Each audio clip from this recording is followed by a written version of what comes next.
Hello, Inky Jazz fans, and after a little break, it's lovely to be back introducing a run of podcasts that I recorded at the end of last year with various artists from across the UK. And today it's my great pleasure to introduce the interview that I did with Manchester's very own Ben Cottrell. You may know Ben Cottrell as the head of EfPi Records, and we talk about some of their upcoming releases, which are now actually free in the world. So please head over to the EfPi Records Bandcamp website and check out all of the new tasty goods that have come out. We also discussed the Beats and Pieces band that he's had fantastic success around Europe with, and how post-Brexit the landscape looks for Beats and Pieces. We also chat about some of his large ensemble commission works and some of the orchestration work he's done for artists like Esperanza Spalding, Laura Mvula, Goldie, amongst others. So it was fantastic chatting to Ben. We hope you enjoy the podcast. Sit back and have a listen. Lovely. Hello, Ben Cottrell, and welcome to the Enki Jazz podcast. How have you been keeping these strange last 6 months? Yeah, thanks for having me. Yeah, it's been, I don't know, it seems longer than 6 months in some ways. But yeah, I've kind of, touch wood. I've been cool, like all friends and family have been okay. So yeah, it could have been a lot worse. But yeah, kind of ticking over, I guess, is the short answer.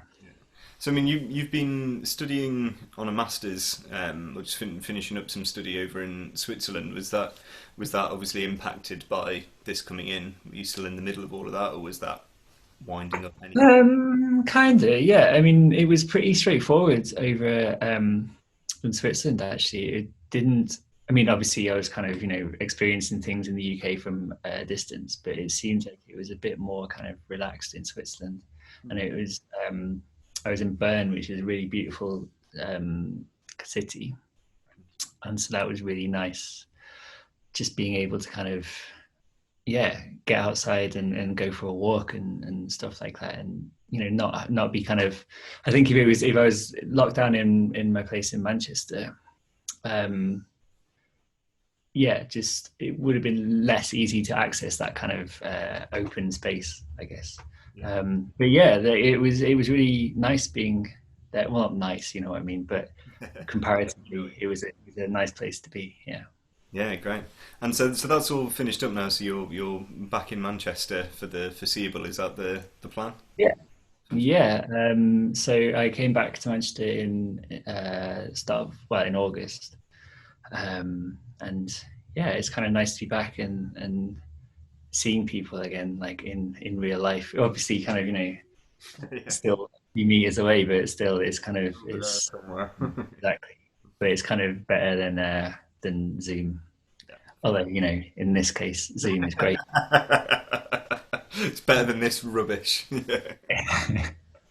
Cool. Listen, let's jump back and have a run up to everything. So obviously we first met.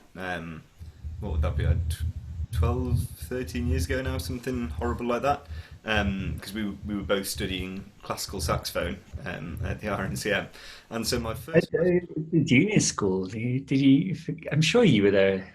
I didn't overlap with you, but I would have been knocking about. We must have done some projects together and stuff like that. You're I think 3 years, or maybe because you did the record. No, that was Sam who did the recording thing, was it? No, I did the recording. Yeah, so I started RNCM Years old. 2004, and I was at junior school from 2002. So I started at junior college in 2006, so we didn't overlap. Oh, really?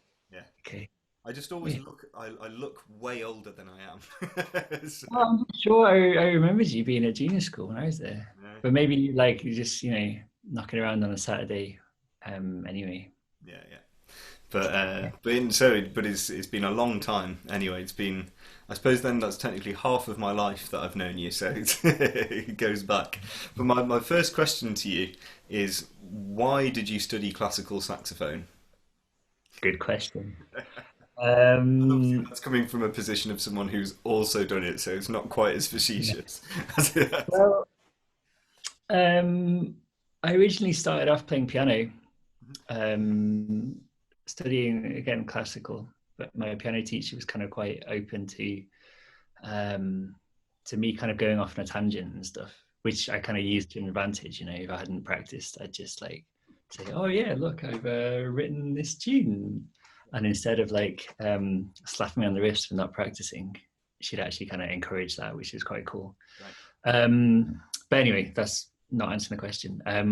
So I started piano, and then I went on to clarinet in primary school. And then when I went to secondary school, I started playing saxophone, because I figured that, saxophone players will get more girls than clarinet players. That was the plan. And yeah, that was kind of, I guess that wasn't classical or jazz when you start, is it? It's just kind of abracadabra saxophone and that. There was a jazz teacher at some point when I was must have been like 14 or something, who kind of, said, right, you could get the Charlie Parker Omni book, the few other kind of transcriptions and things like that. But at that age, it didn't really speak to me, I guess. But it just didn't really speak to me. It felt like it was really old music, not really relevant to 14-year-olds at the time. And yeah, I don't know, for just whatever reason, it just didn't click. Yeah. So I was still playing piano at this time. Piano was primary instrument, even when I went to junior school. Saxophone was second. And I was also still playing clarinet. And then it was only in the upper sixth, or the year before I go to college, I was planning on, when I went to junior school, I just improved on the saxophone like 1,000,000%, just from having a kind of better teacher, I guess, or just being more involved in it and being exposed to some more interesting repertoire than what I was playing, which was cool. And I found that really interesting. So it went from being first study piano, second study saxophone in the lower sixth. And then in the upper sixth, it was joint first study. I kind of just went straight up, improved loads. And my original plan was to apply for college on piano and saxophone. Oh, right. But then my piano teacher was like, stick to saxophone. Damning. I kind of like, okay, cool, I'll do that. And yeah, got in on the joint course with the uni as well. And yeah, it was cool. I guess I always liked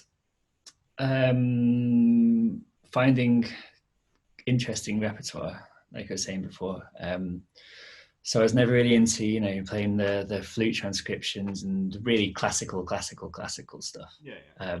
Like modern new music and extend yeah.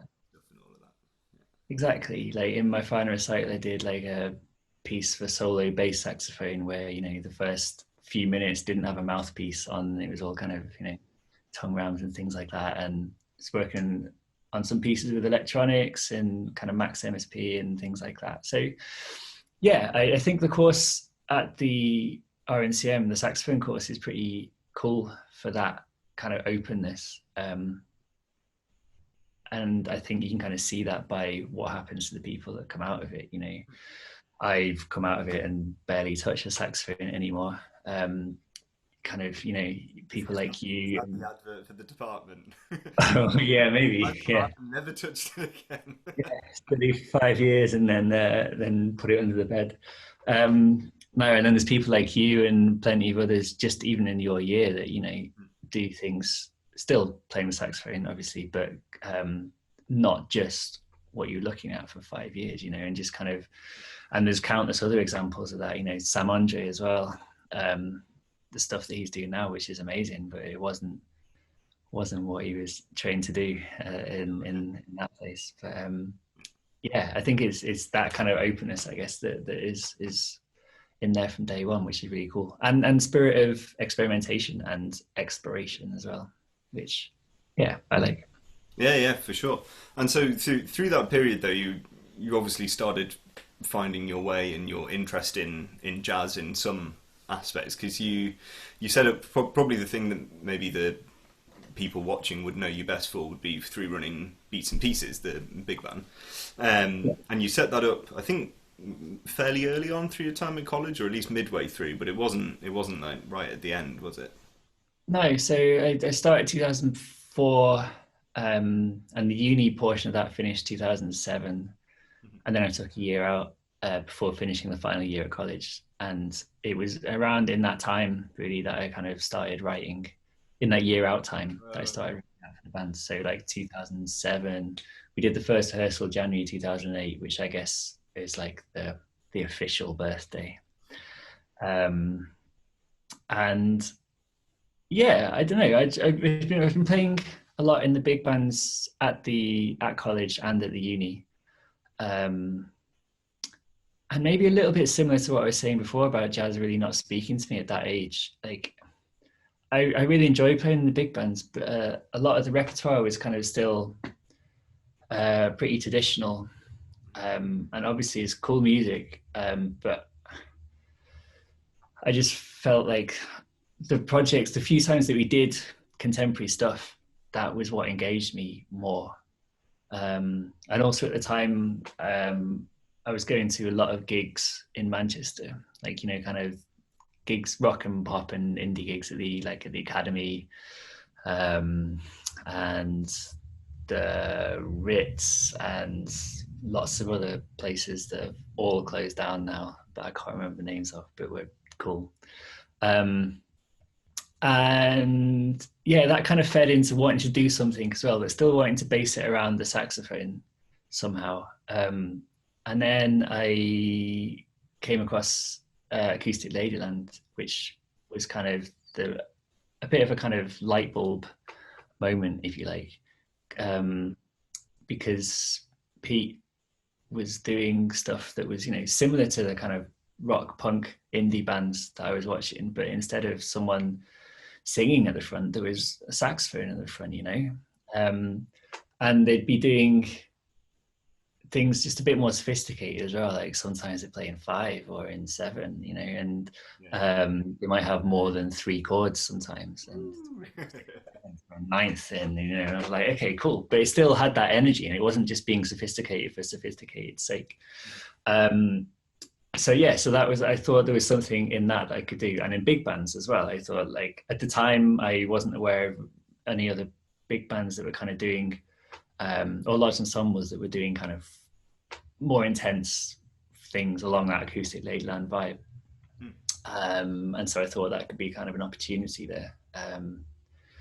You know, just have the same kind of instruments, but if you have loads of effects on the guitar instead of having a quite clean sound, if you had like a proper rock drum kit instead of a nice, you know, jazz one, if you had a Rhodes through distortion rather than just a piano, if you had, like, you know, trombones or really going for it, that's kind of, it's just a completely different sound world.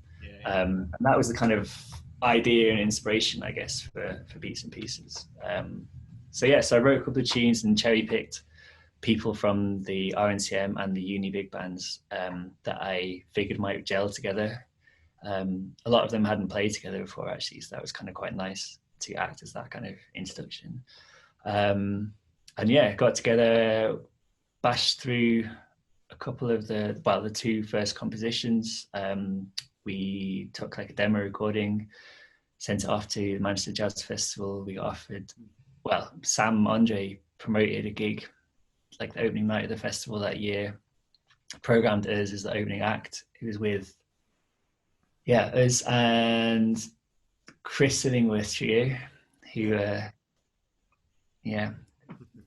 found more attention under a new name, obviously. But that first Chris Illingworth Trio record, I helped record that. It's a really good record. Oh, right. Yeah. Anyway, I think it might have been Stuart McCallum as the headliner, I can't remember. Cool. But yeah, we did that, which meant I had to write a few more tunes. Gig went well, musicians liked it, audience liked it, musicians kind of enjoyed playing it and encouraged me to write some more. And then, yeah, here we are, I guess. And so that's a very long answer, sorry. No, that's perfect. And so from the start then you had sort of written yourself out of the band in a way, you know. What was that decision? Because obviously you were a really active sax player at that point still. You know, you were, you know, in between a long period of study and doing well with all that as well. So like what was the decision that, no, this is something I want to be in control of in a different way to sitting and playing? Yeah, that wasn't always the plan, actually. I think the first demo session, like we recorded, I just thought like we've got 2 hours, 2 tunes. It's hard. It's probably going to be easier if there's someone at the front just to go like this is this letter or whatever. So I kind of got Depp in to play saxophone instead of me, but always intending to kind of go back, and ultimately it ended up being in the section. I can't remember what the thought process was again, but I kind of found that I enjoyed directing, and I figured that actually there were better saxophone players at like improvising and doing the stuff that I wanted to do than me. So if I enjoyed the directing and I could fill the saxophone chair with someone better than me, better suited, then everyone's a winner, and it's always been something that had interested me anyway, like directing, conducting, and never really had the opportunity to do that. So yeah, it's nice, and it's something that I still really enjoy doing, and yeah, always kind of looking to do more, definitely. Yeah. I've just had a flashback when you said about conducting. I did a conducting module at the RNCM as part of the undergrad thing, and I just remember come the assessment, I sort of, you only had to conduct like 3 minutes or something, like a section, and they get a full orchestra in for you to conduct, so it's like really good fun, but there was a like a plinth or some little box that you had to stand on as a conductor, and I sort of jogged in from the side, jumped up onto the box, and myself and the box just went.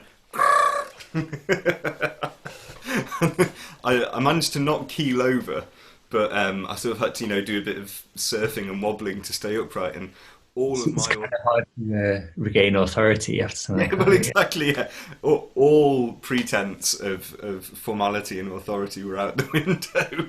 Yeah. But it was good fun. So that was my short-lived orchestral conducting career. I kind of think like that. That's kind of cool, though. I mean, obviously not almost falling over, but I think that's definitely my. I mean, it's different being in a big band than in front of an orchestra, obviously. But you don't really need to make it so formal all the time, and like most of the time, especially now, the band have played some of the tunes for 12 years. They don't really need me anymore. I'm just kind of. They don't really need me to get. I guess it's the same as any orchestral conductor. An orchestra doesn't need a conductor to get through a Mozart symphony, but they're there to kind of direct the musical experience, if you like, and just kind of play the band, if you like, if you want to. And I found that I remember the first album that we did. Maybe for the first couple of takes, I was just sat in the control room listening, and it just was really flat and uninspiring and whatever. And I just went into the room and just tried to take with me conducting, and it was just like instantly a million times better.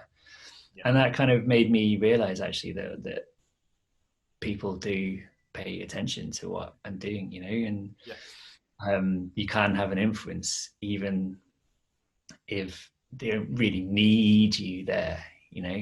I think it's the division of labour between the technical side and the actual musical experience, isn't it? For the technical side of playing the parts correctly and together, like no professional musician needs a conductor unless it's something exceptionally intricate, Yeah. But musically, it's very hard to come up with that energy yourself as a group of 14 whatever musicians is, or in a large ensemble. It's really hard for everyone to give that all the time and be focused on what they're doing. So I do a fair bit of band direction as well, and the change is palpable when you start feeding into a group like that. So you're a dynamic leader out the front, Yeah, and it makes all the difference for sure. And again, was kind of by accident. That's not really an intentional thing I'll put on. Yeah. Oh no. Most of the time. But it's weird. It's just loads of fun when you're in front of a big band and they're all kind of really going for it, and they're all your mates, and they're all kind of putting 100% of their energy into playing this music that you've written for them to do. And it's just, it's a lot of fun. I recommend it.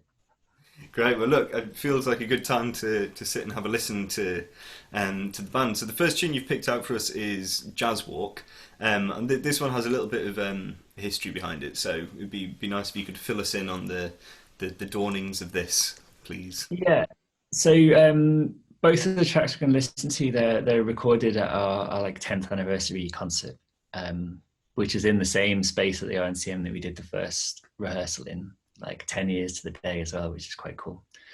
And actually, that film is available on an album, CD and DVD, called 10. You can buy it. You should buy it if you haven't already. Yeah. And yeah, so that in that concert we kind of played tracks from all the records that we've done. And this one, Jazz Walk, is from the first album, well, originally on our first album, Big Ideas. And yeah, it's kind of quite an important, or it reflects quite an important time, I guess, for the band. We won a competition in Germany, in Burghausen in Bavaria, in 2011, the European Young Artist Jazz Award, I think it's called. And that was the first time we played outside of the UK. And actually, I think for all of us, it was firstly like a big adventure to go on tour to Germany, you know, and it was really cool. But also to win. It's weird. I don't want to use the word like validation, because that it makes it sound like something that it's not. But I think it's just, we all kind of thought, like, hang on, actually, maybe this has got legs. Maybe people other than our friends enjoy this and think it's worth something, you know? So that was a really big thing for us all.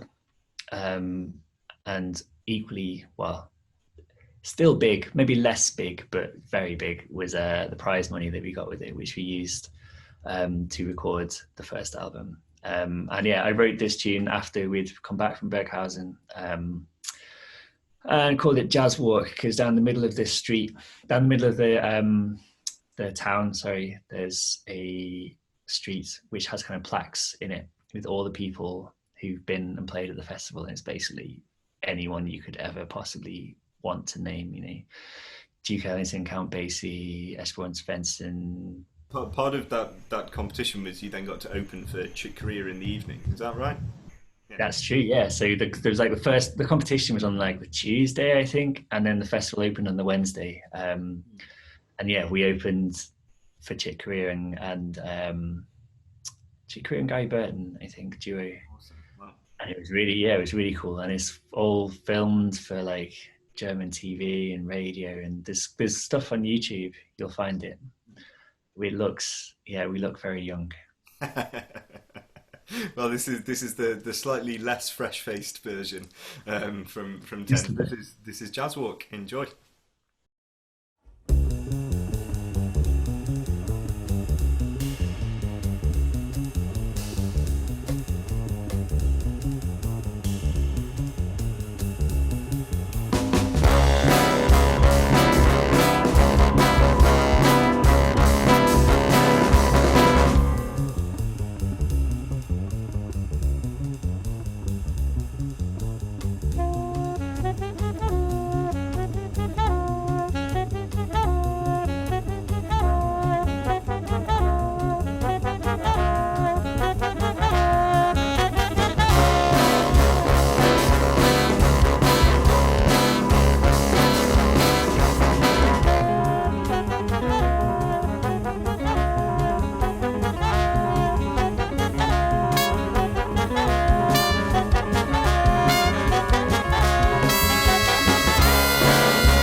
Okay, great. That was Jazz Walk. Lots of fun. You heard from who did you hear from on that? Anton Hunter. Yeah, Anton Hunter did the second solo, and then Ollie Dover at the beginning. The amazing Ollie Dover.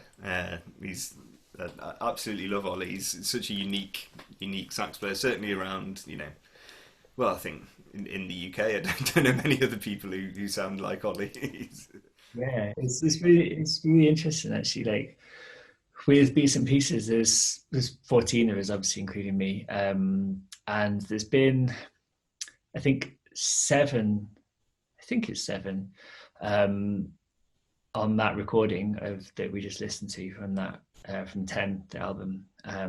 They were there at the very first rehearsal. Mm. They've been there, like all the way, and then there's probably like I don't know, maybe like four or five more that were kind of in and around our circle for all that time from day one, but kind of just weren't at that first rehearsal for whatever reason. I've still been playing with the band and with us as individuals in different projects for that long. And then there's been kind of one or two people over the years that have come in from not from outside, because they're all people that we know and people we play with a lot. But yeah, like I didn't really know Ollie so well personally. Like I knew he was playing, obviously, and knew he was really cool. There was a few of the guys in the band that had played with him before and met him. But yeah, it was really, really cool when he came in, and just really interesting to have a kind of different voice. I mean, that happens when we get depths in as well. I mean, the depths are kind of mostly drawn from like our circle, if you like, as well. So everyone's kind of familiar with each other and with each other's playing. But even so, just a little, even with a band of 14 people, you just change one person in it, and the vibe completely changes and how everyone plays, and it's really fascinating. Like you expect that with a trio, if you change one person, it's a completely different thing. But I think maybe people assume that with big band and large ensembles, doesn't really matter who's playing second trombone or third trumpet, is what it is. But actually, it does make a big difference, at least for us anyway. I'm maybe with other ensembles it's less so, but it's interesting. I'd have thought part of that might be tied into the doing everything from memory as well. You're a lot more up and aware of everything around. Not that obviously if you're reading music, musicians can't be aware of what's going around, but you're going to be more acutely aware, I think, which is obviously a lot of the point of why you're doing it, for sure. Yeah, I decided I wanted to try that, partly to kind of, because I didn't see a reason why not, really. Like, you kind of expect small groups within jazz and pop and rock and whatever to not have charts, to have it all in their head and kind of know the music and know what's happening. And I thought, well, just because this happens to be 14 and not 3 or 4 or 5, like, there doesn't seem to be a real reason to not do that. I mean, yeah, maybe it's more orchestrated in places, you have to be more exact. But actually, I thought it'd make a big difference to the sound. Just people being more aware of, what some person the other side of the horn section was doing, and for the rhythm section maybe to know what the third trumpet is doing, and for that to be important to their part. Because I think things do relate in how I write, how I conceive of things, and it felt like sometimes when you're just kind of playing what's in front of you, maybe you're not aware of that so much, and you don't relate your part to the things that I in my head wanted to relate to when I was writing. And there was a little bit of kind of backlash when I first suggested it. Like, what? But actually, by that time, a lot of the tunes they've been playing for years and years and years anyway, they weren't really looking at the charts. They were just there for the safety blanket. And as soon as, like, maybe the first 6 months, year was a little bit rocky, we just had to kind of accept, right, there's going to be this patch where it's going to take a little bit of time bedding in, and things are going to go wrong. People are going to forget what they're doing, things like that.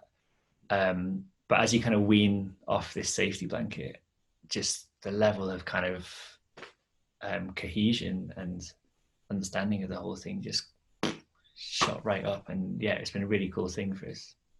Yeah, maybe you'll inspire others to do the same, and you'll be the the curse of second tenor players in big bands everywhere, trying to memorise their parts. Yeah, hate that happens. Yeah. um, One last thing I wanted to ask you about Beats and Pieces is you've had a very successful career in Europe in a way that a lot of UK ensembles have really struggled to do. You know, you've regularly done tours across a number of countries and, you know, been well received. You obviously won the award at Berghausen and been invited back and done, you know, other things like that. And do you feel you almost find more of a musical home in Europe than you do in the UK?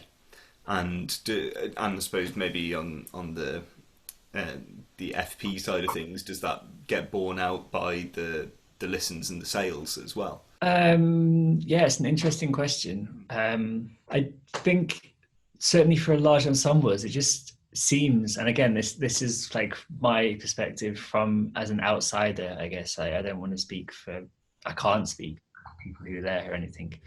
And maybe there are people based in the UK that would kind of disagree, but it seems to me that it's just a kind of different environment over there culturally and socially, and like there's just a bit more support for it from a kind of, you know, state level and like national and regional state level, and also just from an audience perspective as well. And you kind of, I mean, the UK scene is amazing, but it's based on volunteers and people that are paid pittance. You know, there's the handful of people, you know, your obvious ones, that are kind of, you know, huge organizations, but then the backbone of it, the thing that really keeps things moving is these people like yourself and Emily, like Jez at the Lescar and so many others that just have to do it to make it work. And there are these people, of course, in other countries, but it just seems to be a bit supported better. Yeah, I'm getting a bit political now, but also I think certainly in countries like Germany and France and Scandinavia, you know, large ensembles are just normal. It's not a thing. You have the radio big bands in Germany that are regularly doing quite kind of, obviously they're doing the kind of public facing, more accessible stuff, if you like, but they're also doing pretty kind of adventurous programming, working with really cool musicians and bringing people in to do to kind of adventurous programs. And then there's ensembles in Norway as well, you know, I think there's like 5 or 6 jazz centers across Norway, and each of them has their own kind of resident big band. So like Trondheim Jazz Orchestra is one, Ensemble Donada, who I think are now changed their name, but they were the one based in Oslo. There's Bergen big band as well and things. France, there's this network, the Grand Format network, which has like hundreds of large ensembles based around the country. Beats and Pieces and Article 11, a band run by Anton Hunter, we're kind of part of the first wave of members of this kind of a European network that Grand Format are pioneering, which is really cool. So yeah, like I say, I think it's more of a normal thing over there from these things, and it's able to be more of a thing because it's supported better. Like I think it feels in this country, I'm talking about England here because that's kind of where we're looking at the Arts Council region. It just seems it's not a criticism of the Arts Council, just to make that clear. I'm not seeing anyone in the Arts Council, but it just seems a lot more difficult, I guess, to make a large jazz ensemble happen.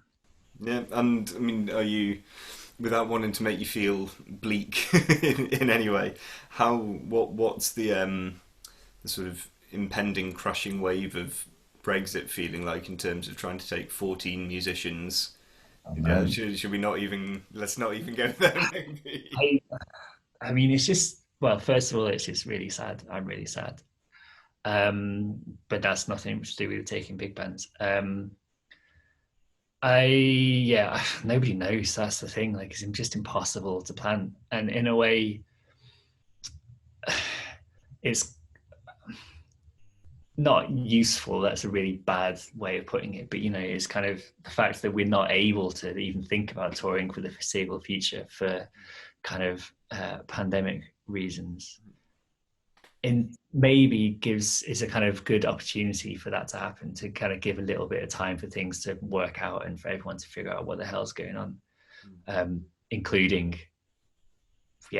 like the government, hopefully, because no one can plan really without knowing how things are going to work.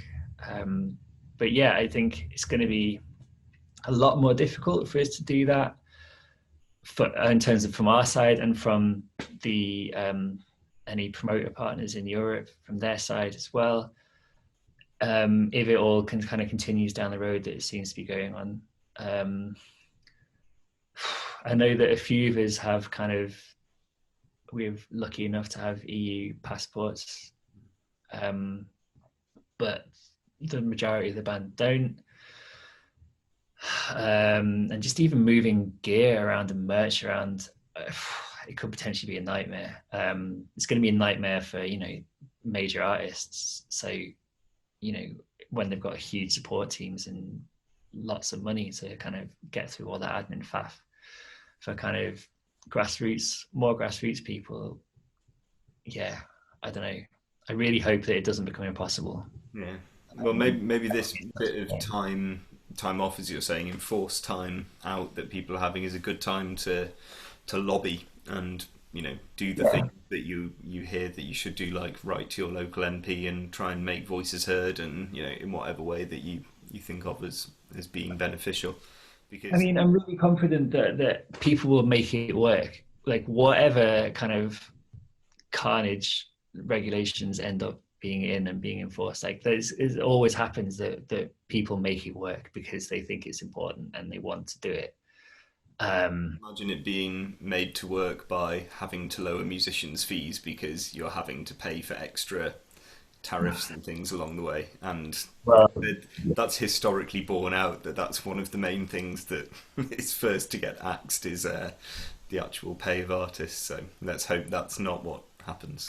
That's kind of something that we already experience a lot, unfortunately, but that's kind of such an amazing thing that the band are so invested in it, kind of literally financially, but also kind of just emotionally and socially and every other way, really. Like they're none of them are doing it for the money, but that's the reason we can make it work. We try to apply for as much funding as we can, sell as many CDs as we can get, sell as many t-shirts, raise as much money as we possibly can to support the whole thing. But even so, it's expensive sometimes. Because we want to do ambitious things, means that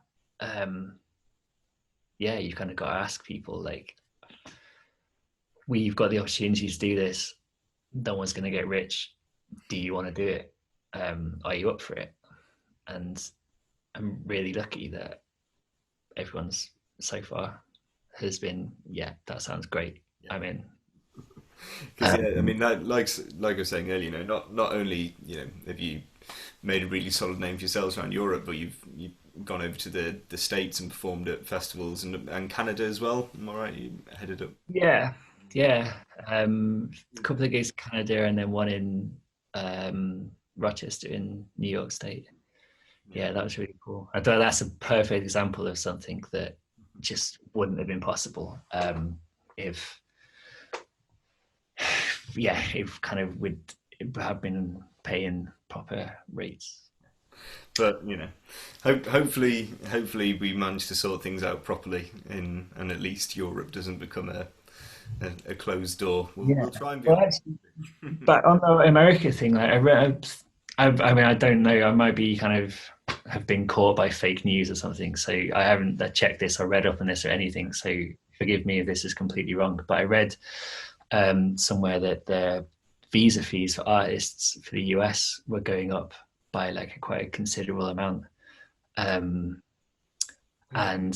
that's just such a shame. Anyway, you've seen so many people kind of been refused entry to play South by Southwest and stuff like that. I can't remember, that was a year or two ago, Um, there was a few guys from the London jazz scene that got knocked back for visas, and when we went, it was just such a huge expense and faff to do, and we did it because we wanted to do it, but actually it kind of, well, yeah, kind of put us off going back again, really, which is a huge shame. But if the cost is increasing even further, and that kind of, if anyone's on the fence about whether it's possible or whether it's worth it, that kind of really tips it over the edge. I just think it's really kind of short-sighted. But I'm not a border control person or a politician or anything like that. I'm just kind of a idealistic, loving, Well, yeah, idealism is the sort of the antithesis of the current regimes, that make the decisions. So yeah, we're hopefully in a few years we get the upswing from the where we are at the moment. But we'll having derailed this conversation massively. Yeah, sorry, I was massively My fault entirely. I'll delve back into the world of cheery things. So listen, aside from obviously, being the composer and leader of Beats and Pieces, you're also active as I don't know, is freelance the right term, but arranger, orchestrator, composer for hire.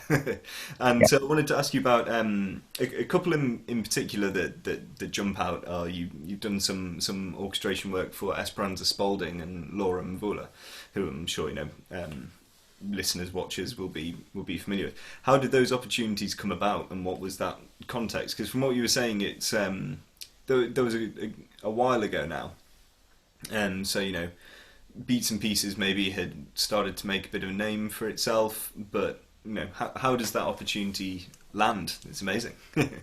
Yeah, so I think that gig was 2014.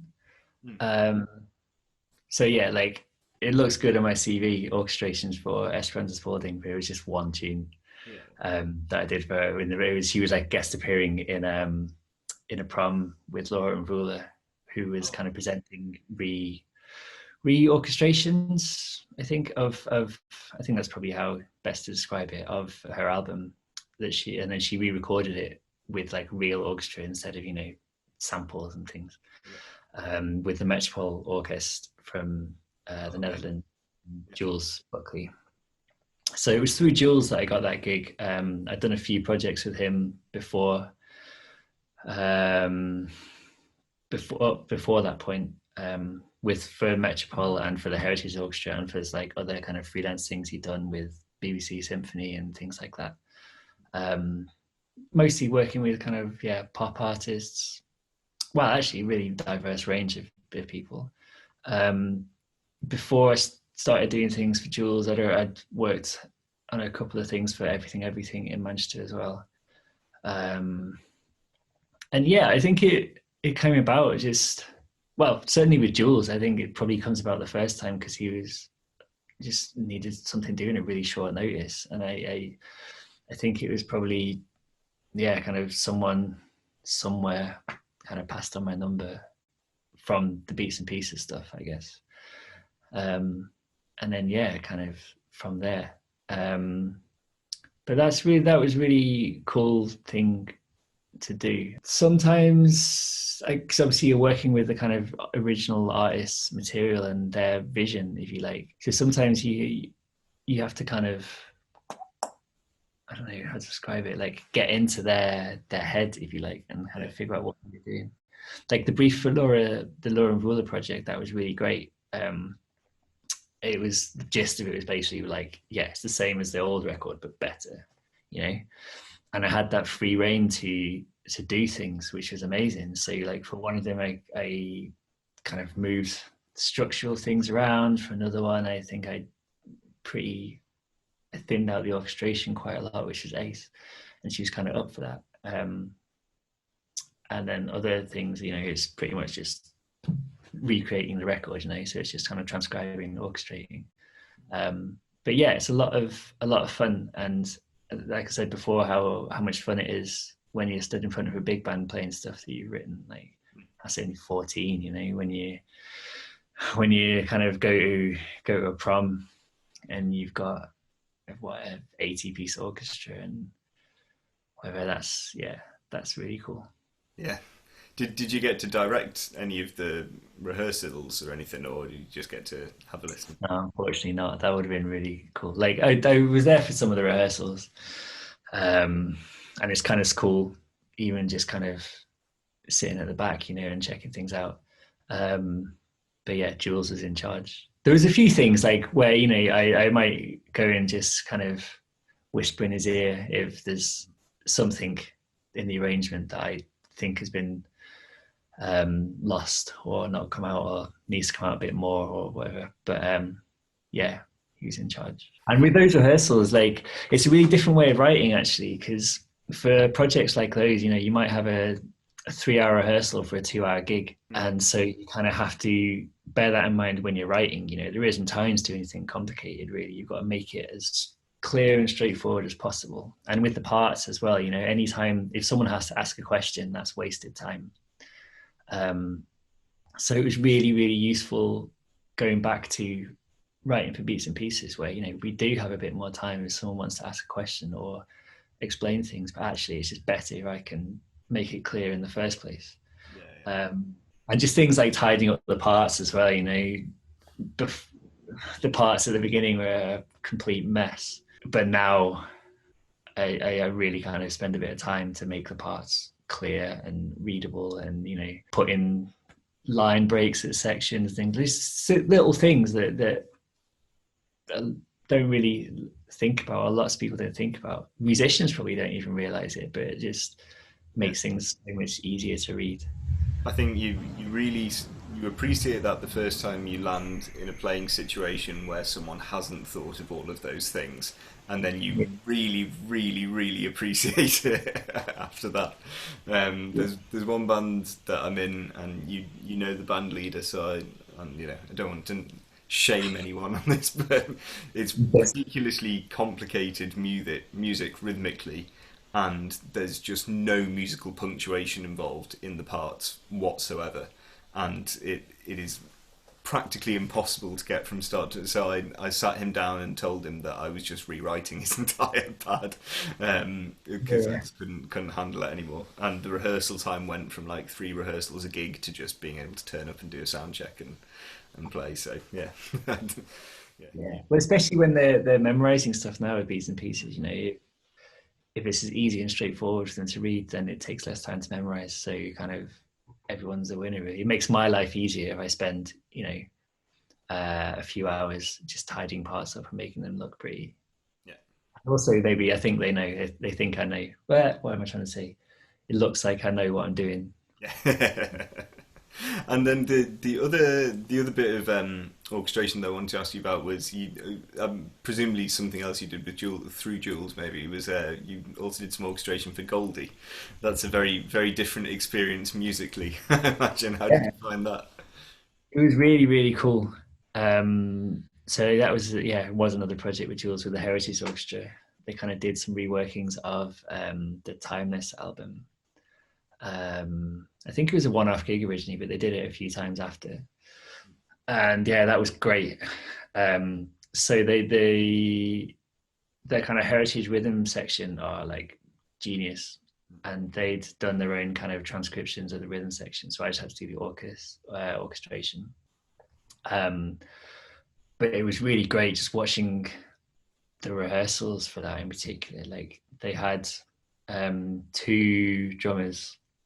So Adam Betts was the main drummer, like unbelievable, and then we had a kind of secondary drummer as well, who I can't remember his name off the top of my head. That's really bad.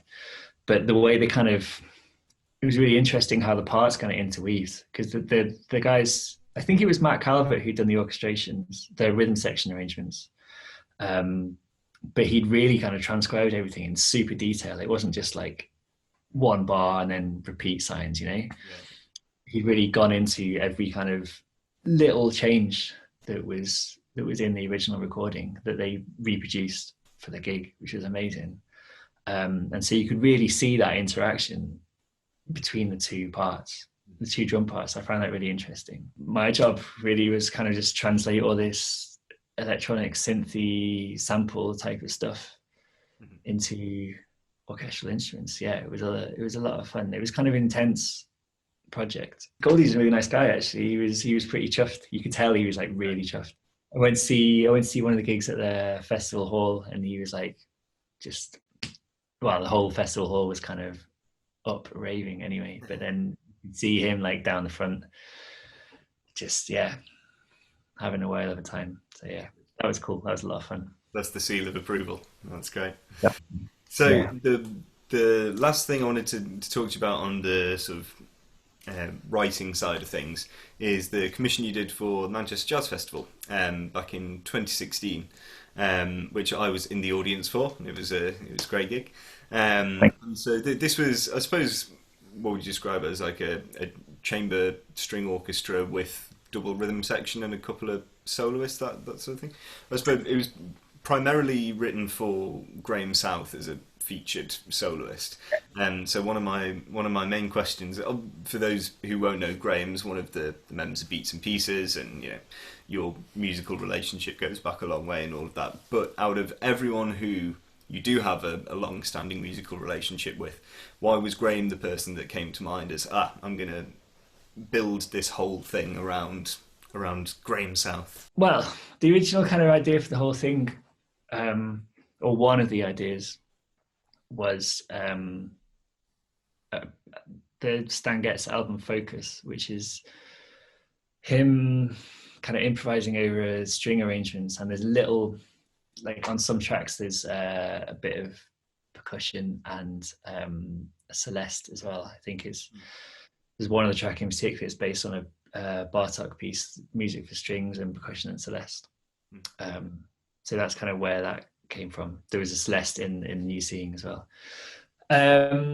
So I wanted to have that same idea of like strings and percussion and celeste, and a soloist, but not have kind of move it away from Stan Getz and just have a kind of another horn player, another horn as the soloist person. And as you say, kind of been playing with Graham for a long time.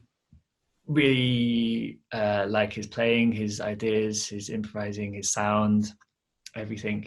And he's kind of quite similar to me and to you, as I guess, in that he's really versatile. So, one day he'll be playing in a section in an orchestra. The next he'll be in a big band section. The next he'll be doing crazy like free improv or whatever, and that kind of knowledge and experience of all the worlds, I thought was really, I think it's really cool. And I also, I just thought it would work quite well as well. Like, I don't know, I can't really, I think there was like a real reasons as such. It just seems the obvious thing to do. I don't think there was anyone else kind of in mind to do it. It was just like, I'm going to do this thing with strings, and there's going to be a soloist who isn't a saxophone, and it's going to be Graham. And I don't know. No, I can definitely put all those steps and pieces together for sure. And the result's great. There's some, if not the whole thing, there's clips from it at least up on your website, aren't there? Yeah. So people can go and check that out. It's beautiful. Is there a chance of any repeat performances, or is that not something you've got too close in mind? I'm hoping so. Yeah. So that was 2016, and then kind of since then, the main important thing was Beats and Pieces. So there hasn't really been so much time, to put onto making that happen again.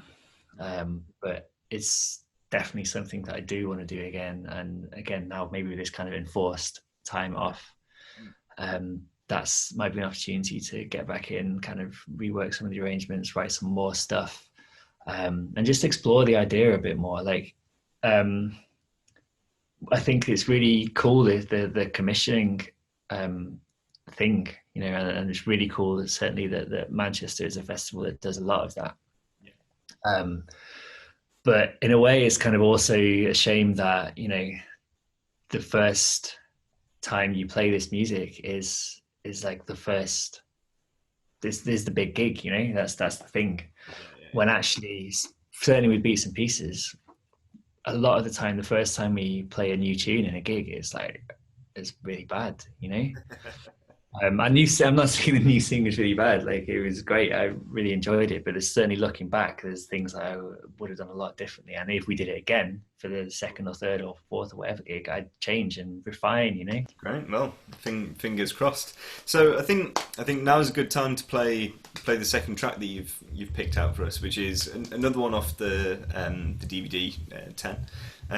This one's Pop. Do you want to tell us a little bit about this tune, where it's come from, who's playing on it as well? Yeah, so this was originally on our second album, All In, and it features Nick Walters on the trumpet. Also features me playing second guitar. Anton always likes to make sure that it's second guitar. He's a bit precious about lead guitar. I started playing guitar on that second album just to give a bit.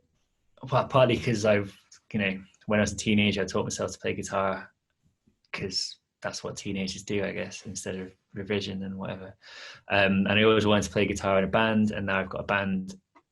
I can play guitar in it, but I'm not a great guitarist. But it's fun, and I like that interplay between the two guitars. It works quite well.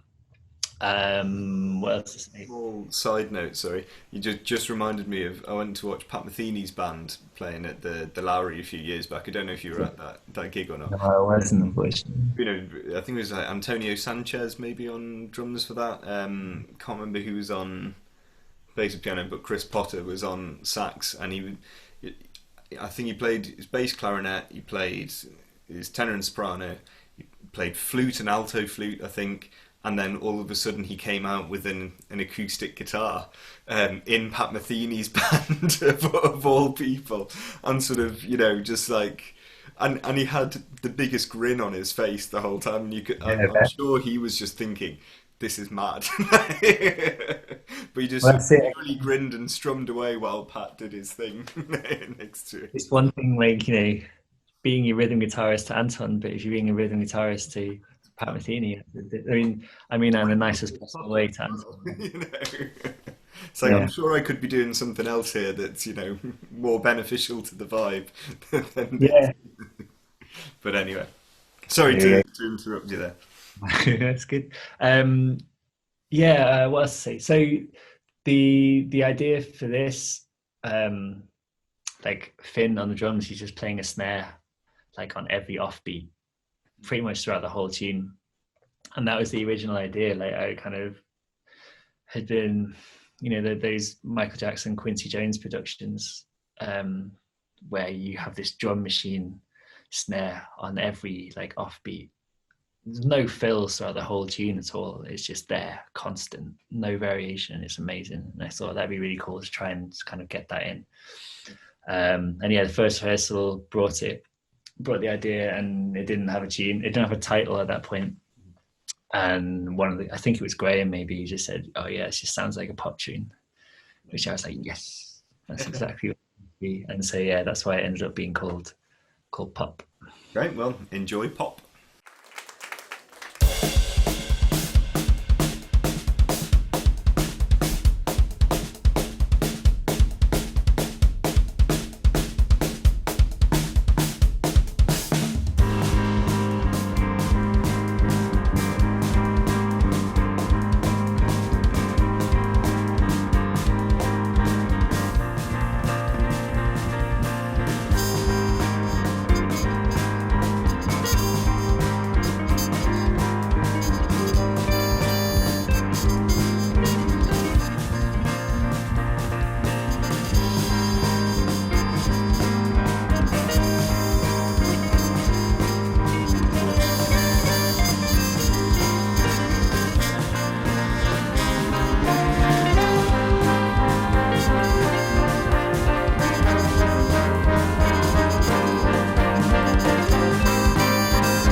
Great. That was pop with some burning Nick Walters there. I'm going to ask you now about your other main strand of in the world of music, which is you are the what was the correct term? Executive director or of EfPi Boss. Records. What's your title? Sorry. Boss, I Boss. think. Or Yeah. the big boss of EfPi Records. So I suppose first of all, tell us what is the principle with FP Records? What's the the sound world that you go for and all of that? Because I think you have got a very distinctive sound with the label. When did you start it up and why? All of that. Yeah, that's cool that you say that it's got the sound world. I think that's something that we wanted to get from the very beginning. Um, it's like a really narrow balance from kind of being super narrow and like having everything kind of sound really the same, but also being too wide and then not being a recognizable identity. Yeah, it's kind of something that we're thinking about at the moment, actually. Like, I think you're right that everything does sound different, but also is recognizably from the same place. But at the same time, that's partly because there's kind of quite a small pool of musicians that we work with, which is not massively diverse. Which I don't know, we're trying to work out about that, whether that's something we should. Well, I mean, it is something we should kind of look to address, but whether that's going to kind of yeah, like impact on that sound. But anyway, that's a different question to what you asked.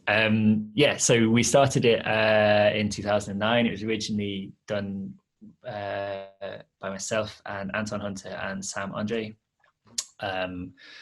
Three of us were kind of co-running it, and it kind of was kind of started because we were all doing lots of things individually, but all kind of connected, if you like. So I was doing early days of Beats and Pieces at that time.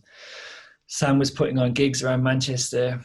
So I mentioned he promoted that first gig that we did, which was part of the Jazz Festival. And he was also bringing bands like,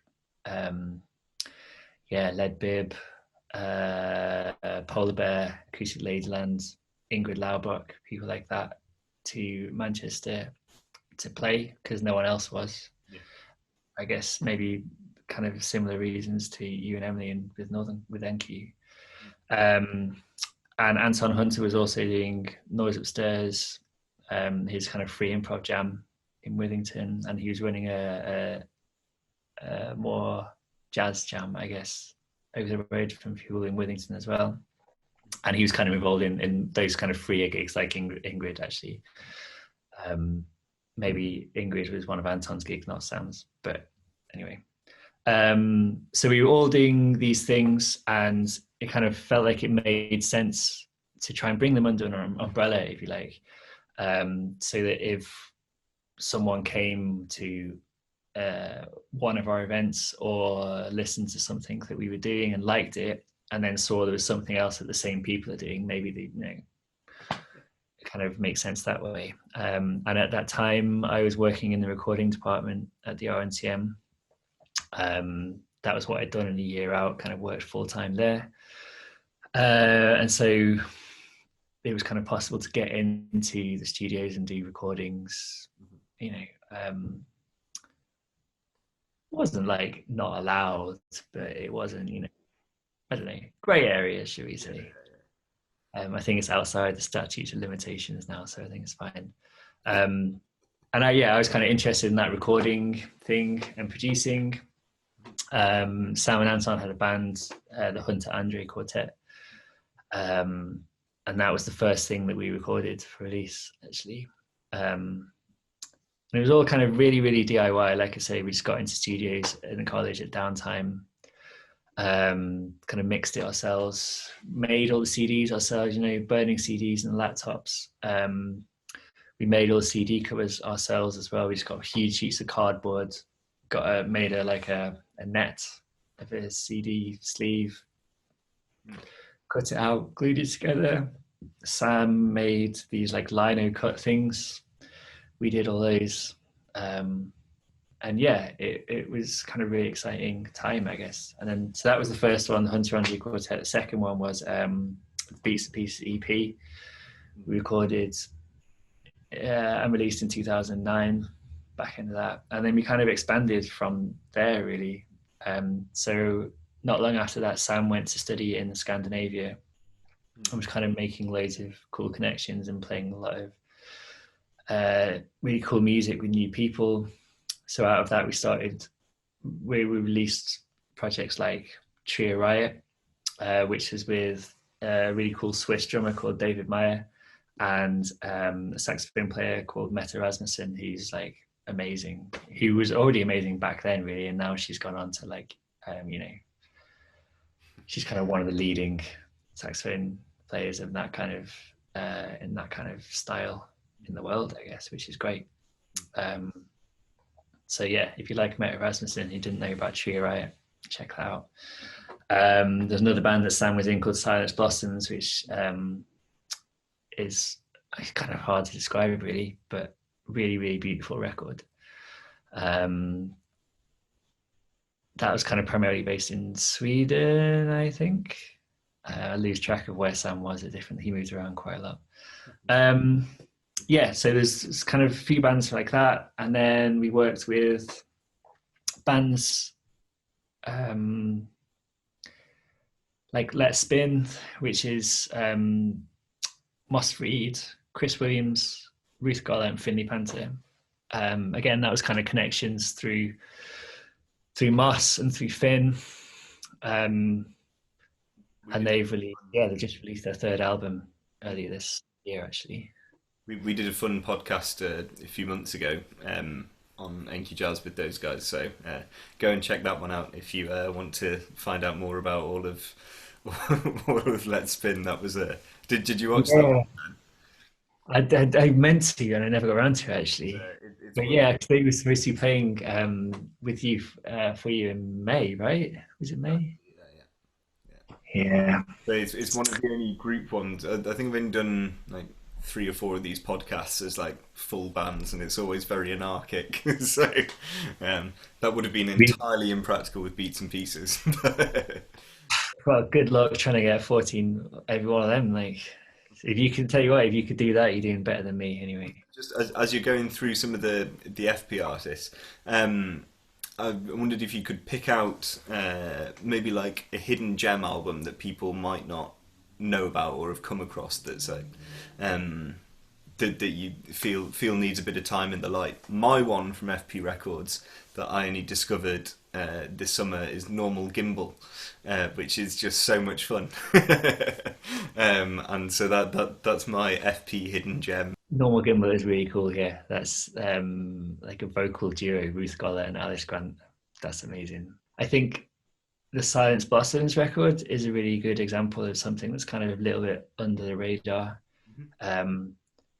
Possibly, well, partly because we were kind of learning as we go along about how to release, promote stuff, so a lot of the kind of earlier stuff maybe didn't get enough or any attention, but actually it's a really cool record. I mean, I'm biased, I would say that, but I think that Silence Blossoms one in particular is great. Some of the hack stuff, Hunter Andre Quartet, is cool. Yeah, I think they both find it a bit kind of cringy now, listening back to it, and it's very different to what they're doing at the moment, but I really like it still. And then more recently, we did last year, end of last year, we released like a kind of digital EP from Adam Fairhall that we recorded live at an EfPi Fest. We've done a few of these EfPi Fests in London and Manchester. And this one was recorded in 2017 at the Manchester event. And it's Adam. He just released his Friendly Ghost solo piano record on EfPi, but the gig, the EfPi Fest, was in the Deaf Institute upstairs and no piano. So instead, he kind of brought along some of his kind of collection of portable instruments. So he had like a dulcimer in there, a harmonium. I can't remember what else. But there's 4 tracks on this EP recorded live. And the EP is actually just called Little Instruments, which is really cool. And that's digital only, and I think that's well worth checking out as well.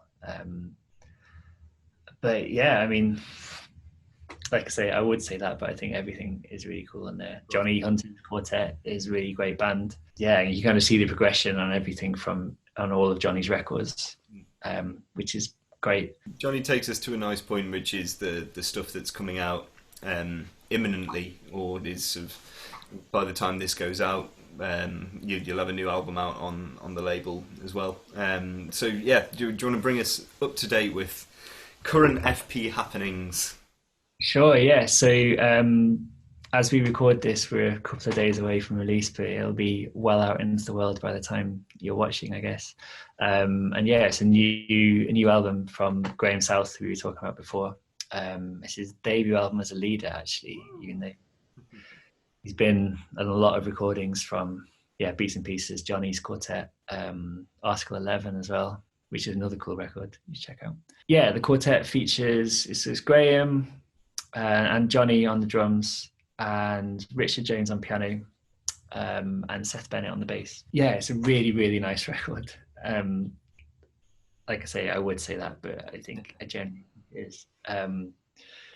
It came out of a commission that Graham got a few years ago from Southall Music Festival, it's kind of mainly classical based festival, I guess, but they were playing they were staging a performance of Michael Tippett's A Child of Our Time, which is like an oratorio. Within that oratorio, you kind of, I can't remember the oratorio form exactly, but there's kind of interludes in it traditionally of religious bits. But he kind of decided to include like African American spirituals in place of these kind of interludes within the oratorio, because the whole kind of oratorio, the overriding theme of it, I guess, was written in the context of the Second World War and the Holocaust and kind of oppression of the Jewish people. And then he wanted to use these spirituals as echoes of that, I guess, music that was also written in the context of oppression, exploring kind of similar themes, I guess, but in a very different context. So anyway, the festival were performing this oratorio, and then kind of commissioned Graham to put together something based around these same spirituals, the same tunes that were featured by Michael Tippett. So out of that came this album, By and By, which is really cool. It kind of explores the spirituals he's obviously kind of a white male doesn't have any of the lived experience of the people who created these pieces of music, but he's kind of taken them, just made a really beautiful record out of them, I think. And hopefully people think, hopefully it comes across that he's kind of tried to treat them with kind of respect and understanding. Like Graham came and played with his quartet at Enki Jazz. What would it be? Maybe it's last summer, I think, last spring, summer. Something like that. Sometime last year, and it was a beautiful gig, and it was absolutely rammed as well, which is great. He just treats them very honestly and beautifully, and just plays a load of gorgeous and heartfelt tunes in the way that he knows how to do best, and it comes across exactly as that. So I certainly enjoyed it massively. On top of that, then Johnny Hunter's involved in a few other bits that come with the ever ubiquitous Johnny Hunter. Big boy. So there's kind of a few albums in the pipeline. There's a record by Johnny and Adam Fairhall and Mark Hanslip trio. Adam's playing organ. It's like an organ trio, which is really cool. I think that features compositions from all three of them. And yeah, that's great. That band's called Revival Room. I think that's going to be out early next year. Johnny also has a new quartet record in the can. That again is sounding great, like just in an initial rough mix stage, Is this his new quartet lineup with D, and who else is in that? No, this is this is him and Graham and Mark and Seth. So actually that quartet lineup also made an EP, I guess, earlier this year in the lockdown. Johnny just was kind of exploring ways to improvise together but not be together, and not try and do it on Zoom because that's just never going to work. But using things like just using the different context of latency and things like that, and just exploring that in 3 studies. So that we released that as an EP, just called Studies in Lockdown, which is another maybe hidden gem that people should check out. Yeah, and then the other kind of thing that we're working on at the moment is a new Beats and Pieces record, which we recorded in January up in Scotland, and we're kind of producing at the moment, if you say. We originally planned to kind of get it finished around about now, and then kind of really go hard on touring and things for next year and release it next year. Obviously those things are kind of changed now. So there's a bit more time to play with. Maybe I think we're going to aim to stick it out before we can realistically tour again, because it's just be nice to get it out, I guess. And it's going to be when things are so uncertain about when we'll be able to play in the way that we used to anyway. We're just going to work on the recording and get it out when we can, I think. But yeah, that'll be maybe sometime next year, but watch this space. And so with EfPi, how much of a role do you take in each of the albums in terms of the production and that? Obviously, like you said earlier, you spent some time training and doing recording, engineering, and all that sort of things. How hands-on are you, or does that change wildly between each project? Yeah, it can change. A lot of the earlier stuff, we just get given the master basically, and then it'd be like, okay, crack on. And actually, I kind of like being involved at a bit of an earlier stage if possible, just because I think that sometimes we have made a lot of mistakes and things that we've kind of learned. Actually, this looks good on paper, but actually it's not going to work. Do it like this, or maybe you think about doing like this, and sometimes it's just easier to kind of make those inputs at an earlier stage. And I guess that's what a record label is kind of there to do, just to support and advise and help make what the artist wants to do as good as it possibly can be, and to have the maximum kind of impact, and to capture what they're doing. I think when I say maximum impact, I mean, I don't think any of the EfPi artists are really driven by commercial success, if you like. No one's looking to make millions out of it or sell millions of copies. But what they are looking to do is really capture what they're doing artistically. I'm putting words into all their mouths, but I think that's the overriding priority. And that's kind of what's starting to interest me more and more, really. How can EfPi best support that? Maybe that is getting involved at a slightly earlier stage and kind of being involved in kind of production level. I don't just mean production in terms of sound wise, just production as in, conceptually and logistically and everything else. I've kind of read a few interviews with people, with artists releasing CDs, talking about that kind of production process and that conversation with their label, and how that's really driven the artistic process and the concept. And that's kind of what I'd like to do a bit more of, kind of going forward, certainly. Yeah. But yeah, short answer, it varies. And so look, the future is uncertain at the moment, of course. You've already, of course, outlined a few things with EfPi that are going to be taking up your time over the next while, but what else is in store in the next few months to a year for you in terms of projects, writing, anything that you're going to be involved in? Yeah, so finishing the big band record, I guess, is one thing. I'd quite like to use some of this time to revisit New Seeing, do some explorations on that. I'm going to be doing, basically, I just want to kind of just try and write as much music as I can, and for as many different people as I can, and just try things out. Like, there's no, the kind of old way, if you like, always seemed to be that you would, if you wanted to try some music out, you'd kind of book a tour and you get some funding for it, because you couldn't get some funding unless you had a tour.